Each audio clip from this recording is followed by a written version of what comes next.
I would like Rhode Island to remember that freedom isn't free. It never was. It never will be. Holly passed away in Iraq in 2005.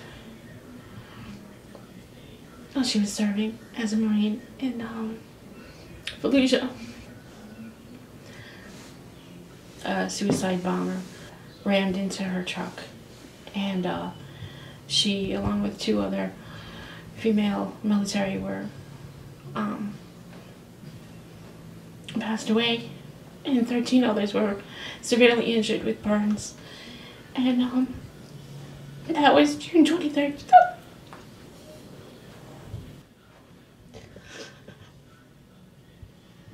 You know, Memorial Day is like every day for us because we miss her and know that she sacrificed so much every day. When Memorial Day comes around and the other holidays, other people are more aware. But truthfully, the most people are just looking at it as 3-day weekend. You can't help but think about, you know, the fallen and the people you love. And does it mean more since we lost Holly? Absolutely. But we've always celebrated in one way or another. Holly's other job was a mail clerk. She distributed all the mail throughout the camp. They called her the Marine that gave good news because she went out of her way to make sure that men and women in the service got their letters from home because that was important to her.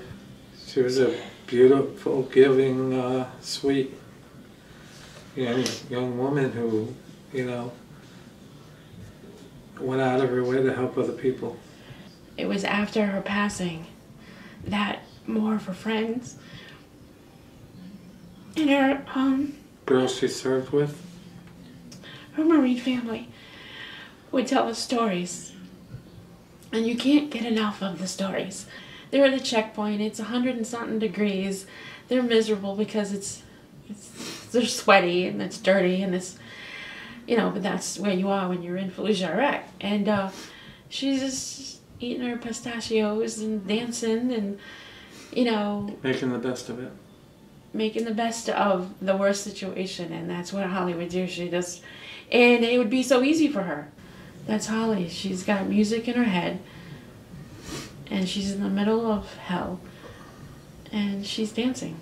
It helps to hear people tell us stories because they're capturing a moment of time we didn't have. And those are the only times we have. Like, you can't get enough pictures because now those are the only ones you have. And if you have stories, you have more memories. If more people came and gave their respect to veterans, and just know that they have this freedom for a price. It's what our kids did, Holly and the other kids did, that made it possible for them to have this day and for them to have, you know, go out to the mall and buy shoes or whatever. You don't want to know what this feels like. You just deal with it. You know, there's not, we've been told countless times that it gets better. Well, it's been 6 years. It doesn't get better. It doesn't get better. Ever. You just learn a little bit more. You so miss your child. You know, you see other parents with their kids and you say, you know, what if, you know? Why couldn't that be us? Or I see a father taking his daughter, you know, down the aisle. Why wasn't that me? Those things, the things that you know you won't get her getting married or a grandchild. There's a loss, it's not just a person. There's a lot of those big events, but everyday events, just talking to her. Every night I dream about Holly. Every night I dream about the day that the Marines, it was 10 o'clock at night, when the Marines knocked on our door and asked us if we were Holly's parents. Honor our fallen, because if we don't, nobody else will.